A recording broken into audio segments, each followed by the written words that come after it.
오늘 아침에 법회 시작되기 전에 원각경 보안보살장 그 독송을 하셨는데요.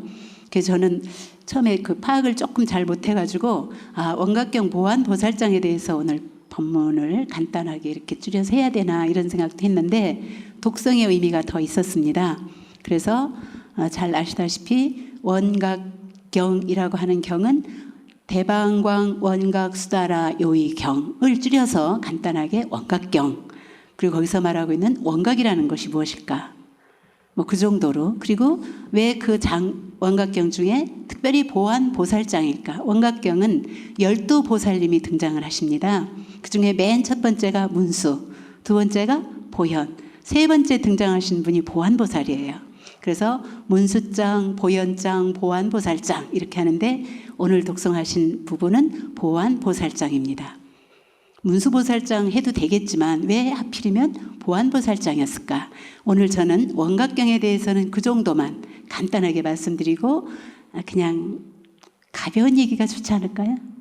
원각경 얘기 듣고 싶으세요? 제 맘대로 가볍게 부담 없이 그렇게 이제 그 이야기를 해야지 하는 것이 좋다 이런 생각을 했습니다. 그래서 원각경, 대방광 원각, 대방이라는 말은요 어디에나 다 있어요. 대방광 화음, 수다라 요의경, 또 대방광 반야 바람일경 전부 큰 대자가 들어갑니다. 그 대자는 물론 크니까 대자이기도 하지만 거기에서 말하는 대승불교 경전의 대자는 거의 다 그 본질, 본성. 그래서 우리는 그걸 체라고 말하죠. 체상용했을 때 본체를 말하는 것이지 그 대는 어디에도 미치지 않는 곳이 없어요. 그래서 그런 대승경전의 모든 내용이 부처님 불성 내용을 다 포함해서 대방광 원각 수다라 요의, 수다라나 경이나 뭐 같은 말이긴 하지만 여기서 가장 요점적인 것은 원각이라고 하는 것을 이제 좀 이렇게 관심 있게 초점을 가지시면 좋을 것 같아요. 요즘 운문사, 제가 살고 있는 운문사 같은 경우는 많이 가뭅니다. 운문사뿐만 아니라 다른 곳에도 가물다고 걱정들 하시는데 특히 운문사는 지난 여름, 가을, 겨울까지 거의 눈이 안 왔어요. 그래서 그 유명한 그 청정수 1급수로 유명한 운문댐이 제 기능을 발휘하지 못하고 있어요. 지금 대구 어느 지역으로는 그 식수가 가는데 지금은 식수가 끊기고 지금도 댐이 이렇게 말라 있는 그런 상황입니다. 그런 경우 저도 어쩌다가 오랜만에 만나거나 또 더 오래 있다가 이렇게 가끔 매일 보는 스님들은 별로 그런 말 안 하는데 스님 많이 여의셨어요 막 이런 말들을 하더라고요. 뿐만 아니라 좀 늙었어요 이런 말도 해요. 또 제가 많이 늙었습니까? 아니 그런 말을 하고 듣고 해서 저도 그때마다 이렇게 많이 생각을 합니다. 맞다. 여유였다고 하는 것은 운문사에 너무 비가 안 오고 가물어서 바짝 마르고 있으니 나도 여유일 수밖에. 모든 것이요. 나무에도 물이 오르고 촉촉해야지 이렇게 되는데 자연이 그렇게 메마르니까 마르는 거 맞아요. 그게 정상이고 또 늙었다. 20대에 비하면 늙었죠. 우리 육신에는 생로병사. 우리 어떻습니까? 지구에는 성주괴공 뿐만 아니라 육신을 가지고 있는 육신 속에 담겨져 있는 우리 마음은 생주이멸 시시각각 변합니다. 늘 그렇게 이루어져 있어서 이 몸뚱이나 뭐 마음 여러 가지가 그대로 자연 그 순환 속의 하나이기 때문에 늙고 야위고 병들고 가는 것은 너무나 당연한 자연의 순환 속이죠.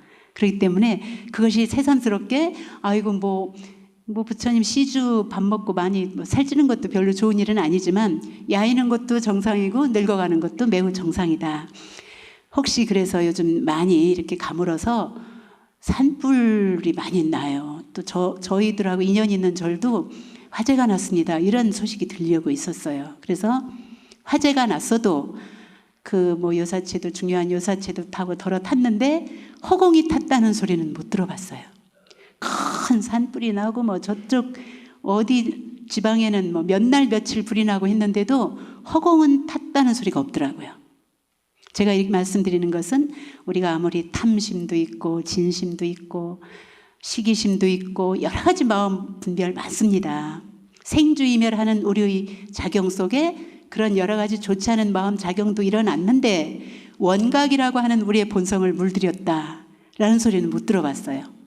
부처님 많은 경전 중에 제가 또 경전을 안다 하면은 두 번째라면 아마 서러울 거예요. 그렇게 많은 내용을 알고 있으면서도 어떻게 얼만큼 실천하고 있는지는 저 자신도 잘 모르겠어요. 그런데 중요한 것은 화엄경에서 화엄, 원각경에서 원각, 금강 반야 바라밀경에서 반야라고 하는 우리의 모든 본성은 아무리 담, 진, 치 여러 가지 물든 마음이 있어도 거기에 휩쓸렸다는 소리를 들어본 적은 없다는 사실입니다. 인정하십니까? 네.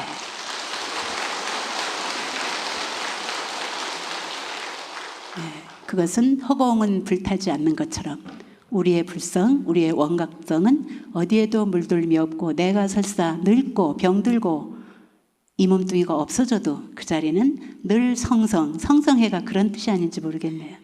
그래서 그 자리를 우리는 원각이라고 그 정도로 원각경 제목은 말씀드리고요. 보안보살장은 앞에 문수, 보현, 보안 세 번째 뒤에 뭐 현선수 보살장까지 12보살이지만 거기까지 말씀드릴 필요 없고 왜 세 번째로 보안보살이 등장하셨나요? 앞에서 문수보살은 지혜를 깨달음을 말씀하시는 거예요. 그 다음 두 번째 그걸 이어가지고 어떻게 깨달았나 깨달은 것을 어떻게 하지? 실천을 보현보살입니다. 그래서 지혜의 지증보살, 지혜의 상징은 문수보살이고 아는 것만큼 정말 일일이 실천하는 실행제일은 행이 최고로 등장한 보살은 보현보살이에요. 근데 그러면 어떻게 닦아 나가야 되는지 닦아 나가는 방법을 자세히 말씀해 주신 것이 보안보살이에요. 그러니까 가장 중요한 건 보안보살장을 읽으시면 내가 닦는 원각 어디에도 허공에 불에도 불타지 않고 물에도 적셔지지 않고 불에도 녹아지지 않는 이 원각성 자리를 어떻게 내가 잘 보관할 것인가 그걸 어떻게 드러낼 것인가 하는 것 방법을 나타내 주신 것이 보안보살장이에요. 이런 보배를 그냥 한 번만 읽고 마실랍니까? 보셔야 됩니다. 반드시 읽고 또 읽으면 그게 알게 돼 있어요. 그래서 우리는 이 향산사 이런 거룩하고 정말 아름다운 이런 법석에 참석한 인연으로 오늘 이후로 물론 첫날부터 이제 그렇게 원력을 세우셨지만 공부하는 불자가 되는 것이 저는 소임이 뭡니까? 강사 스님이에요. 법사예요. 강사 스님이 맨날 하는 말이 무슨 말인지 아세요? 공부해라예요. 그런데 공부해라 하는 건 강사 스님이 가지고 있는 고통 중에 하나입니다. 안 하려고 하는 걸 자꾸 하라고 하는 것도 고예요. 또 자기도 잘 모르면서 자꾸 설명을 해야 되니 그것도 조금 고예요.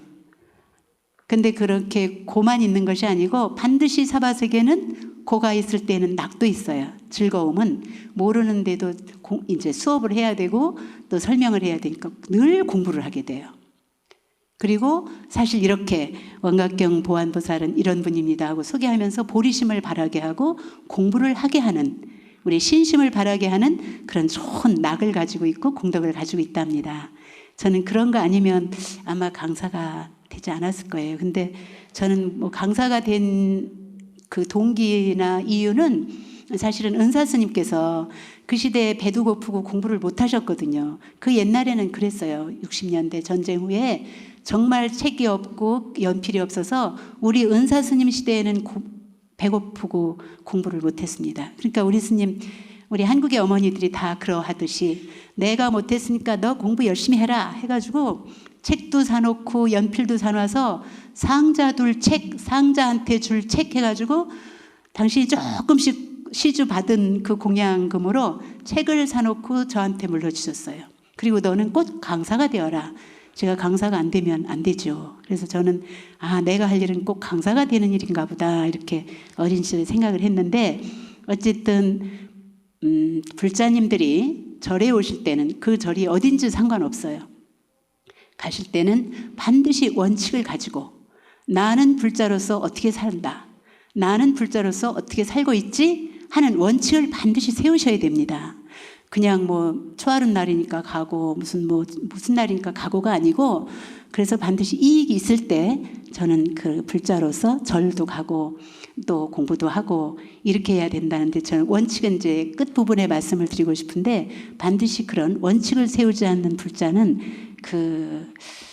그렇게 별로 부처님 은혜에 보답하는 그런 그 불자가 될 수가 없어요. 그래서 저는 이제 말씀을 드리고 싶은 거는, 우리가 당나라 시대예요. 당나라 9세기 초에 도림선사, 그분의 호가 작소도림선사 혹은 조과선사 이런 말을 많이 해요.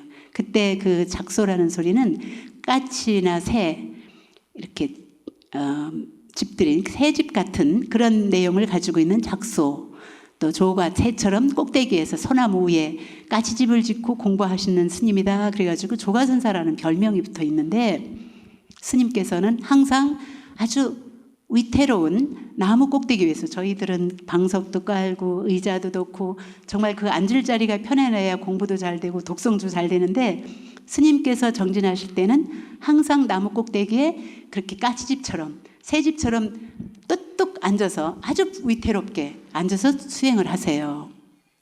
졸음이 온다든지 다른 정신이 차리면 금방 이렇게 떨어질 수 있고 위험하니까 일부러 위험한 그런 상황에서 공부를 늘 정진하시는데, 그때 자사라면 꽤 높은 아주 그 천하를 호령하는 그런 높은 벼슬을 하고 있던 백거이라고, 백낙천임이죠.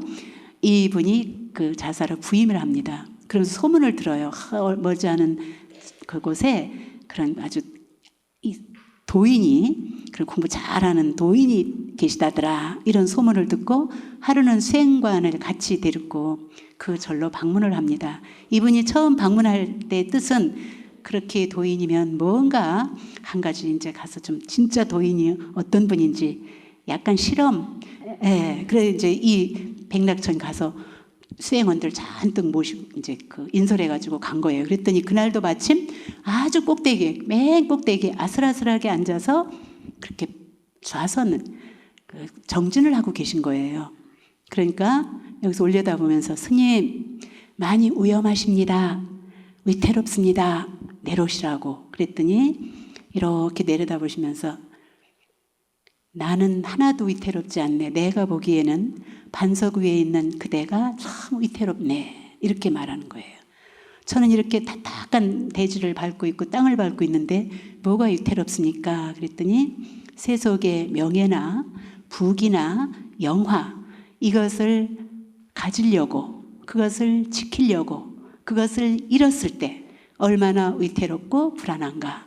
그러니 내가 보기에는 자네가 참 위태롭다. 이렇게 꼭대기에서 탁 쳐다보면서 말을 하니까, 천하에 그야말로 자사라고 하는 굉장한 벼슬을 하고 있는 내가 나를 향해서 저 정도로 서슬퍼런 말씀을 하실 정도라면 이분은 진짜 좀 다르구나 해서 거기서 딱 꼬리를 내리고, 그야말로 사실은 제가 스님께 평생토록 사는데 좌우명으로 삼을 법문을 청하러 왔습니다. 갑자기 이제 완전히 바뀐 거예요.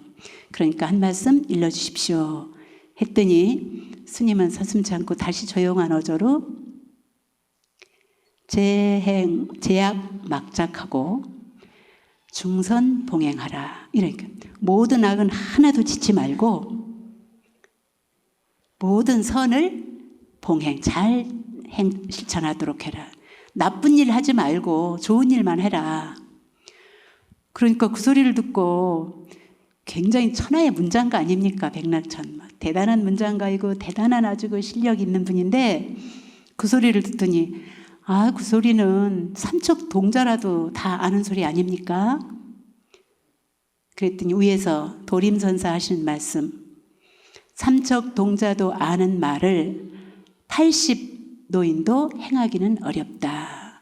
그런 말씀을 해주세요. 그래서 그 말에 금방 마음을 돌이키고 발심을 해서 스님께 기의를 하고, 나중에는 향산거사, 향기향자 향산거사라고 하는 법호를 받고, 이 세상에 남긴 글들은 지행합일, 아는 것과 행하는 것이 하나로 된 그런 내용의 정치도 했고 벼슬도 했고 그런 내용의 글도 많이 남겨서 세상 사람들의 마음을 정화시킨 그런 그 이야기가 제가 오늘 오면서 그런 생각을 했습니다. 우리는 정말 얼만큼이나 많이 알고 있는데 그 아는 것을 어떻게 실천하고 있는가? 저는 저한테 던지는 말이에요. 천하의 화엄경이든 원각경이든 금강경이든 모르는 경전이 없고 설명하지 않는 경전이 없었는데 정말 그 경전의 말씀대로 내가 제대로 실천하고 살았나? 이런 생각을 하면서 오늘 또 법사로서 저는 나름 아침만 되면 말을 합니다. 뭐 자이든 다이든 간에 일단 아침이 되면 항상 학인 스님들 앞에서 부처님 경전을 펼쳐놓고 이야기를 해요. 그래서 그것도 정말 좋은 이야기죠. 내용은 부처님 경전이라고 하는 매개체를 통해서 우리가 어떻게 살고 있는지 어떻게 살아갈지를 늘 이렇게 점검하는 그런 이제 그것이 저의 소임이에요. 그리고 저는 그런 소임에 대해서 굉장히 행복해합니다. 내가 어쩌다가 정말 부처님 법을 만나지 못했고 부처님 경전을 만나지 못했다면 세상에서 살고 있으면 지금 뭐 할까? 요즘은 할머니들이요 손자들을 막 키운다 그래요.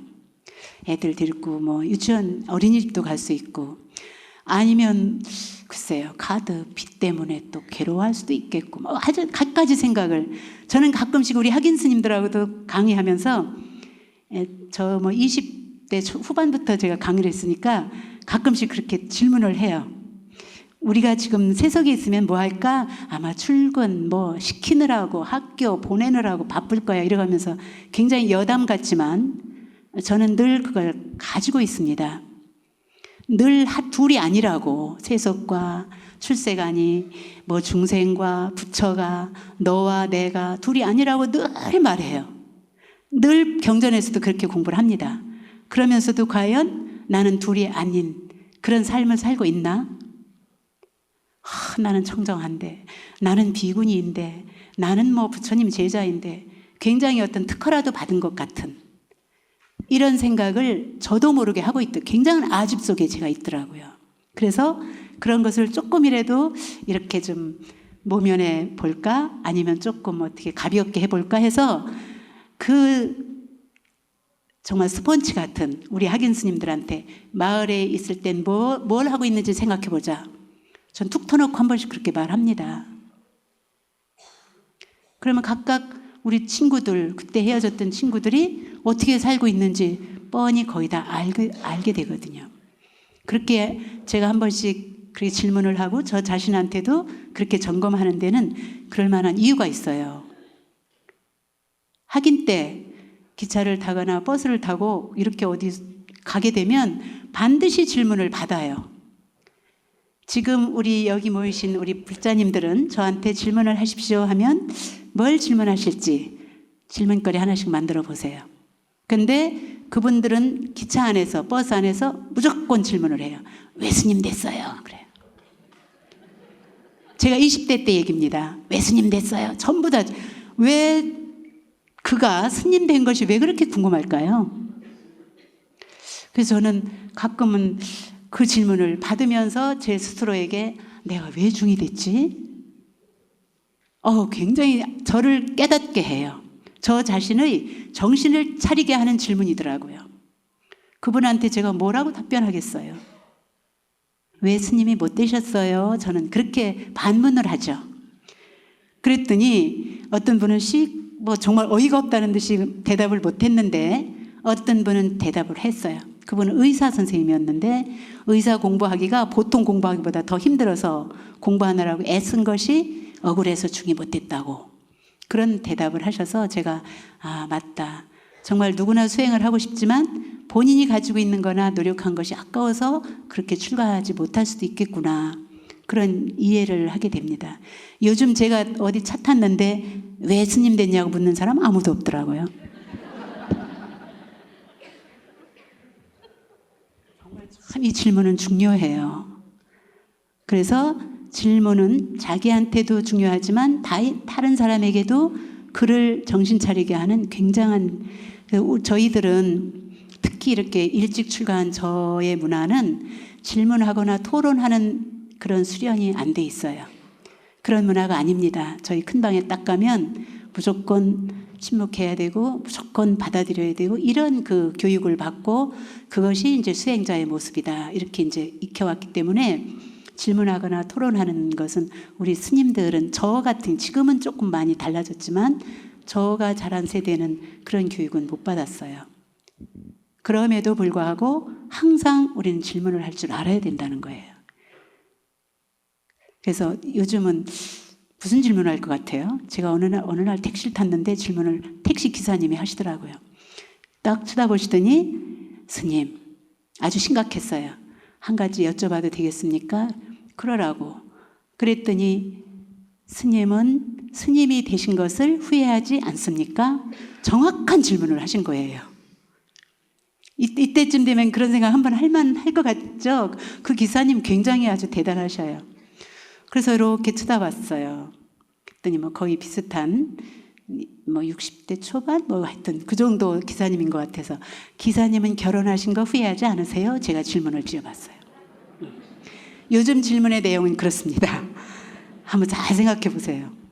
그랬더니 후회하는 내용을 이렇게 쭉 저한테 거의 한 뭐 양재동에서 조계사까지 가는 택시 안에서 조금씩 밀려가면서 택시값이 2만 얼마가 나왔으니까 꽤 긴 시간인데 그 후회하는 이야기를 저한테 다 해줬어요.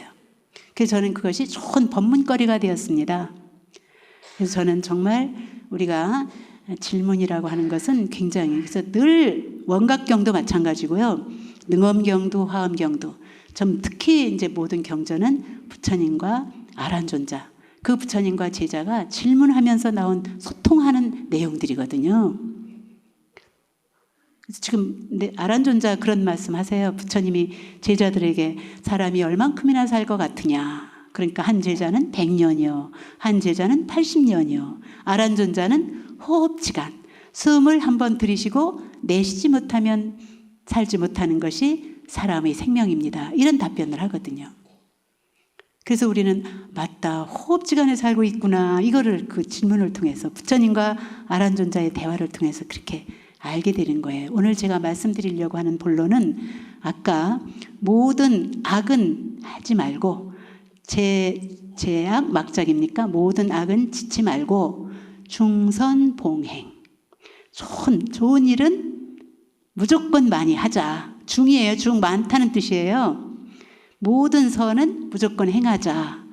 그거 일러주었더니 아이고 그거는 뭐 삼척동자 애기도 다 아는 얘기, 시시하다는 이런 그 생각을 하잖아요. 근데 과연 우리는 하루에 좋은 일을 몇 번이나 하십니까? 10번. 한번 생각해 보세요. 난 정말 오늘 좋은 일 몇 번이나 했지? 저는 오늘 많이, 물론 어디에서 이런, 정말 여기 한 분 한 분 오신 분들은 다 법사님이세요. 오늘은 주인공이 법사가 아니고 여기 오신 분들 내용이 그렇게 중요하더라고요. 저는 처음부터 그게 굉장히 마음이 쓰였습니다. 사실은 이 무주에서 대구 같으면 몰라도, 부산 같으면 몰라도 이 무주에서 누가 모이지? 어떤 분들이 오실까? 정말 오늘 모이신 청중, 이 청법대중 대단한 공덕입니다. 청법대중 감사합니다.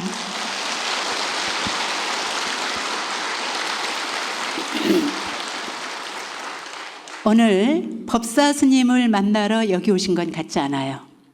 또 아까 제가 말씀드린 허공에서도 전부 다 태워도 타지 않는 허공처럼 정말 물들지 않고 변함이 없는 원각, 이거를 만나러 오셔야 되지 않을까. 그것을 저는 부처님을 만나러 왔다. 그런데 그 부처님은 법회의 장소에, 어느 절 법당에 혹은 절에 가서 만나시는 것이 아니라 오늘 저 법사, 일진 법사가 우리 청법 대중에게 전달해 드리는 부처님 만나는 법은 집안에서 만나십시오. 향산사 안 가셔도 됩니다. 어떡하지? 집안에서 만나세요. 집안에서 부처님을 만나면 얼마나 그 집안이 왜 그걸 가옥 있잖아요. 집 하우스라 그러나 그냥 집 건물, 그 건물이 가족으로 변해요. 한번 생각해 보세요. 집안에 있는 부처님을 거기서 따뜻한 향기, 따뜻한 체온, 이런 대화 이런 거로 만나면 그 안에는 정말 어디 향산사 법당보다 이 법회보다 훨씬 따뜻하고 훈훈한 그런 부처님을 집안에서 만나자는 거죠. 그럼 매우 어디로 이렇게 막 부처님을 만나러 어디로 가고 몇 시간 가고 이거보다 집안으로 부처님을 불러들이십시다. 제가 오늘 말씀드리고 싶은 그거예요.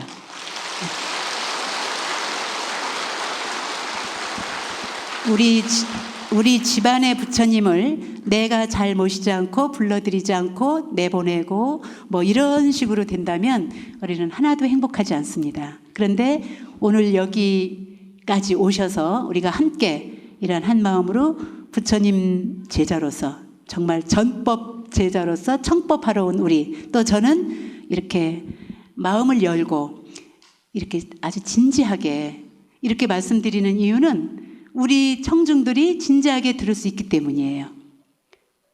그래서 이렇게 들을 수 있는 것은 문, 사, 수잖아요. 듣고 생각해서 이거 해봐야 되겠네 하면 닦는 거예요. 닦는 것이 보안보살장의 의미입니다. 닦지 않고 수행하지 않고 실천하지 않는다면 아무리 많은 법을 듣는다, 아무리 많은 경전을 읽는다, 별 의미가 없습니다. 고무장갑 끼고 김장해 보셨죠?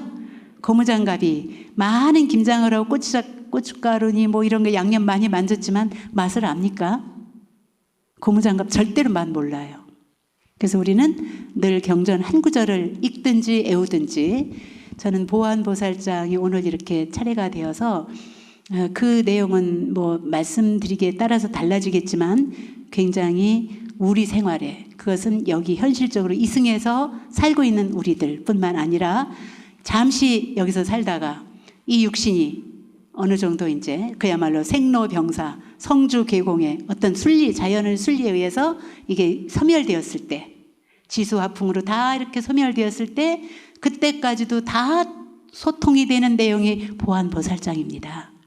그래서 어디 장례의식이라든지 제사의식 할 때 보안보살장 많이 독송하셨던 기억나시죠? 그것은 이승과 저승이 다 하나이기 때문이에요. 둘이 아니에요, 둘이. 그래서 그걸 같이 보는 내용으로 전개된 내용이기 때문에 보안보살장은 아침에 한 번씩 내가 오늘 괜히 부질없는 어떤 미래에 대한 기대나 또 지나간 거에 대한 어떤 과거에 대한 생각, 이런 것이 부질없이 일어나는 시간이 있습니다.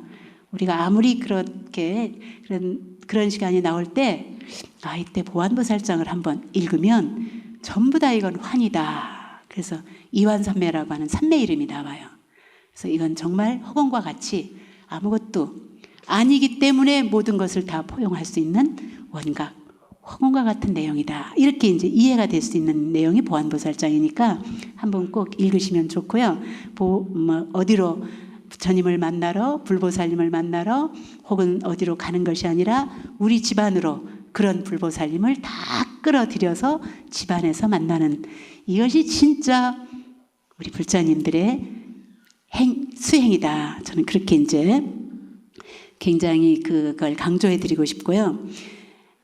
그러면 나는 지금 그렇게 집안에서 항상 만나는 그 부처님, 늘 함께 호흡하는 부처님 향기 있나? 잘 모시고 있나? 생각해 보셔야 되죠. 이상 없죠? 아주 충분합니다. 몇 분밖에 아니네요. 네. 그래서 이제 나는 지금 과연 잘 가고 있는지, 잘하고 있는지를 한번 점검하고 투명하게 자기를 비춰보고, 그랬기 위해서 우리가 이렇게 한 번씩 모이는 거예요. 법사도 한 번씩 잘하고 있나 하고 저 자신을 점검하기 위해서 이렇게 좋은 말씀도 다시 한번 이렇게 하게 되고, 21세기에 정말 최고의 미래학자라고 하는 많은 분들이 있는데 그 중에서도 최고의 미래학자로 선정된 토마스 플레이라고 하는 그 학자는요, 다가올 미래에 대해서 여러 가지 제안을 합니다. 그 중에서 세계 인류가 가장 관심 있는 부분이 문화, 스포츠, 종교라고 그렇게 지적을 했더라고요. 그래서 저희들은 이제 종교 중에서도 불교, 과연 불교는 무엇을 가르치고 있는, 불교잖아요. 가르칠 교자. 정말 진짜 불교에서는 뭘 가르쳤을까? 뭐 생각나세요?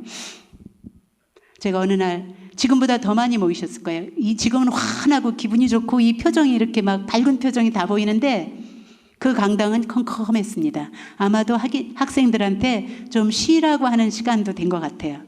저를 초청해가지고 인성교육을 좀 하세요 하고 특강을 청했는데 강당은 까맣고 컴컴해서 보이지도 않는데 굉장히 많은 학생들이 모인 장소였어요. 저를 보니까 무슨 생각이 납니까? 그랬더니 불교, 한 사람이 말하더라고요. 어느 구석에서 말했는지. 저를 쳐다보니까 불교 생각이 난대요. 아, 그래, 잘됐다. 그럼 불교 하면 무슨 생각이 나세요? 그랬더니 이번에는 다행히 딴 쪽에서 자비 그랬어요. 정확한 답이 나오더라고요. 그래서 제가 그날 시간이 한 60분인가 70분인가 주어진 시간인데 그 시간 동안 저는 불교의 자비 사상에 대해서 어떤 것도 없었어요. 거기서 주어진 것도 없고 그냥 제목은 인성교육이다 그랬는데 뭐부터 말할지, 그 학생들이 뭐 불교에 관심이 있는지 전혀 이게 안 된 상황이어서 그 학생들이 말한 자비, 그러면 그게 바로 뭐 인성교육이 뭐 된 것 같더라고요. 그래서 그런 막연한 기억도 있는데 사실은 지금 같은 경우는 법사로서 제일 좋은 분위기입니다. 뭐 조금 하면 웃어주시죠. 조금 하면 박수 쳐주시죠.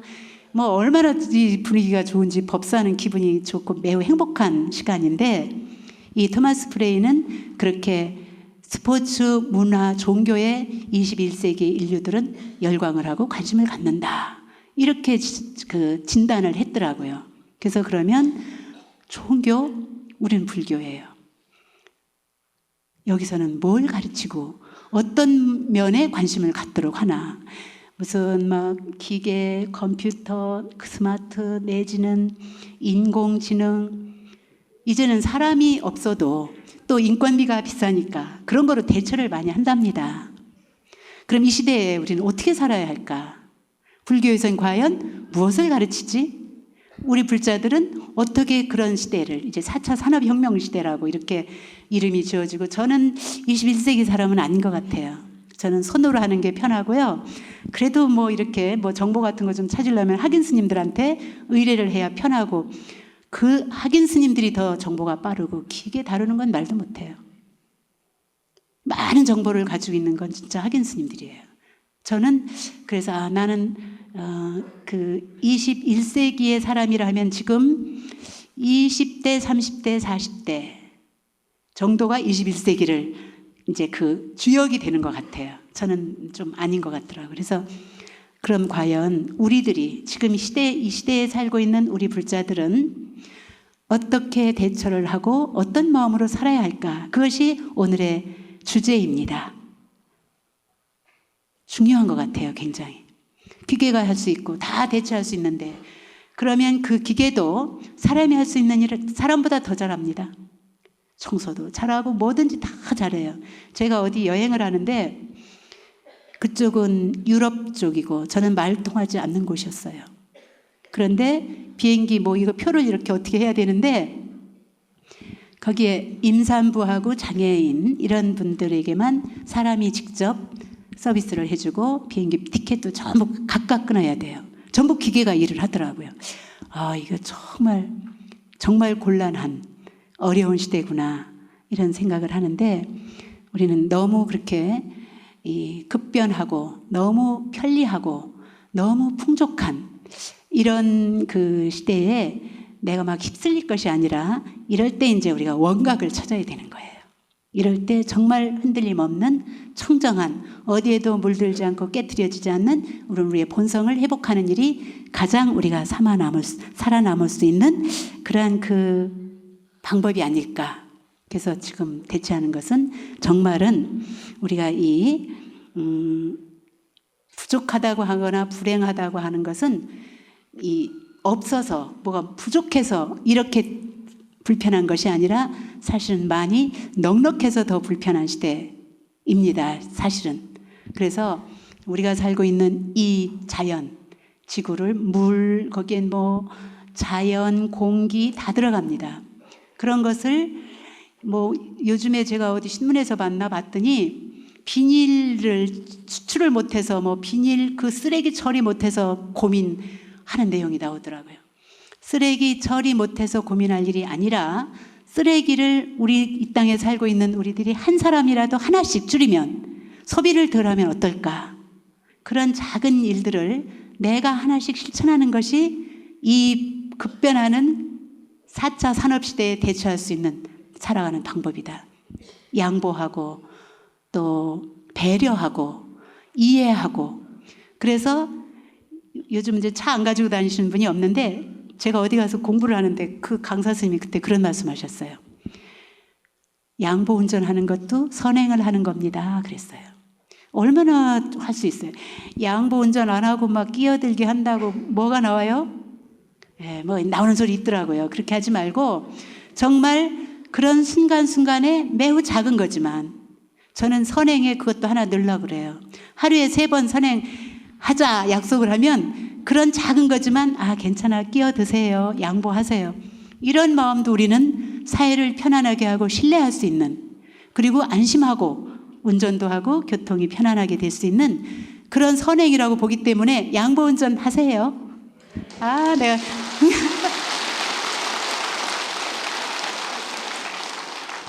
무슨 유치원 선생님 같네. 우리의 중선봉에 아까 삼척동자라도 아는 내용이지만 80노인도 실천할 수 없는 일이다. 이것은 아주 정말 진리입니다. 우리가 몰라서 못하는 일은 거의 없어요. 그래서 우리들이 알고 있으면서도 때로는, 그래도 알고 있으면서 좀 실천하지 않는 일은 몰라서 못하는 것보다야 좀 가볍겠죠. 그렇지만 우리들은 정말 너무나 많은 정보, 너무나 많은 어떤 내용들을 알고 있으면서도 실제로 우리가 살아가는 데는 기계처럼 너무 냉정하고 너무 무자비하고 때로는 너무 무관심하고 이런 그 주변이 확산이 되면은 우리 사회 전체가 불신 내지는 냉정 내지는 불친절 이런 거로 이제 이루게 되면 우리는 편안한 행복한 그런 삶을 살 수가 없잖아요. 그러니까 작은 데서부터, 아주 작은 데서부터 우리는 선행을 실천하자. 10가지 하지 말고 하루에 3가지씩만 약속하시겠습니까? 네. 정말 중요한 일이에요. 이렇게 부담 없는 법사 스님 봤습니까? 이거 뭐 하루에 3가지씩만 좋은 일 하자는데요. 얼마나 그 부담 없는 일이에요. 부담 없지만 실제로 이건 굉장히 실천하려고 보면 그렇게 쉬운 일은 아닐 겁니다.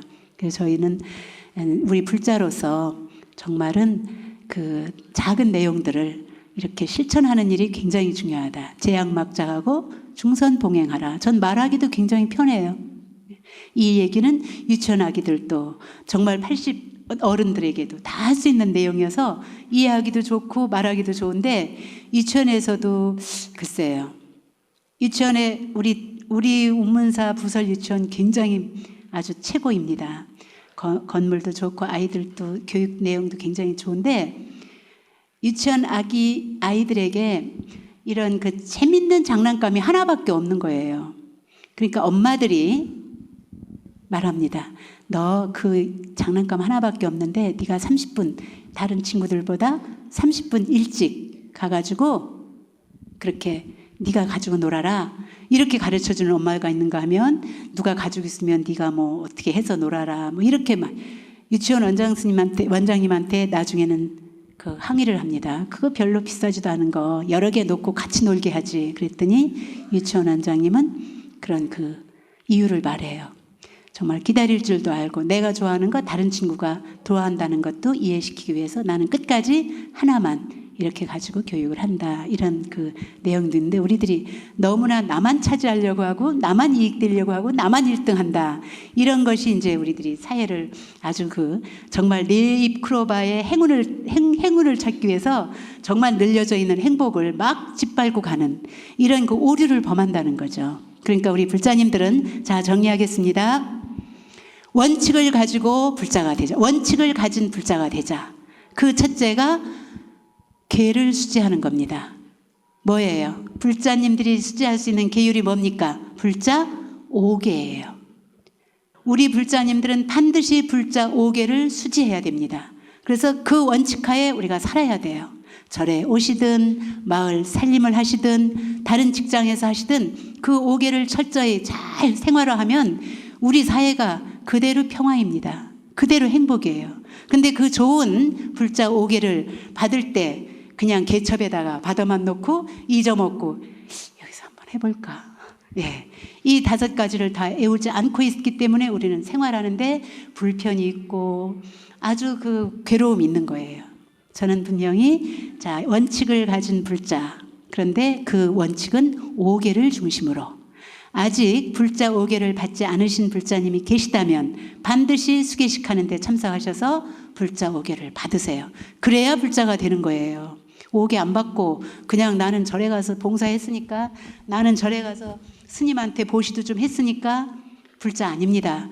5개를 반드시 받고 그 불자 5개를 애우면서 늘 생활 속에서 한 가지라도 자비를 실천하고 선행을 실천하고 이렇게 하는 것이 불자, 진짜 불자라는 거예요. 저는 오늘 이제 거의 그 마무리를 해야 되기 때문에 아주 원칙을 세운 불자는 반드시 5개를 수제하자. 그리고 반드시 작은 선이지만 불자 5개 속에 다 들어가요. 선행은 뭐가 선행인지. 죽이지 않는 것, 자비를 베푸는 것도 선행, 보시를 하는 것도 선행일 거예요. 그래서 더 구체적으로는 하루에 3가지씩만, 많은가요? 한 가지만 할까요? 선택하세요. 3가지 하실랍니까? 1가지 하실랍니까? 역시 불자시네요. 예. 3가지만, 그거는 뭐 우리가 여기서 원칙으로 정하진 않아요. 나는 이것도 내 나름 선행이다. 우리 안하율 존자가 육신의 눈이 없는 건 아시죠? 바늘귀를 꿰야 되는데 육신의 눈이 안 보이기 때문에 바늘귀는 조그마니까 안 보이거든요. 얼른 그 선행을 다른 사람한테 양보하지 않고 부처님이 꿰드려요. 그런 내용을 제가 볼 때는 정말 가슴이 철렁해요. 얼마나 복이 철철 넘치시는 부처님이신데 그래도 다른 사람한테 그 선행을 복을 양보하시지 않고 당신이 지나가다가 그 바늘귀를 껴드리는 부처님이십니다. 그렇다면은 무엇이 선행, 바늘귀 하나 껴드리는 일, 뭐든지 선행에 다 들어가니까 우리는 그런 마음으로 사회가 안정되고 좀 더 신뢰되고 편안하게 그렇게 살아가는 사회를 우리 스스로가 만들지 않으면 누가 하겠지. 정치하는 사람이 누가 대표자가 하겠지. 천만의 말씀입니다. 우리 스스로가 그런 일을 작은 일부터 실천할 수 있을 때 우리는 원칙을 가진 정말 자신감 있고 당당한 불자가 되고, 불자는 바로 아까 첫머리에 말씀드린 것처럼 밖으로 찾아서 이렇게 불보살님을 찾아 나서는 것이 아니라 내 스스로가 불보살님이, 여기 다 보살님이시네요. 우리나라처럼 보살님이 많으신 땅도 없어요. 대만만 가도 보살이라고 안 하더라고요. 근데 우리는 전부 보살입니다. 굉장히 이것도 희망적인 메시지인 것 같아요. 그러니까 우리 스스로가 불보살이다. 그래서 내 집안에서 부처님을 모시고 따뜻하고 아주 인간미 넘치는 기계에다만 의존하고 정보에다만 의존할 것이 아니라 우리는 이 복잡해지는 이 21세기를 그야말로 현실적으로 살아가려면 우리 스스로가 따뜻한 그런 향기를 지닌, 그래서 행복한 우리 불보살님이 스스로 됩시다. 불보살님이십니다. 감사합니다.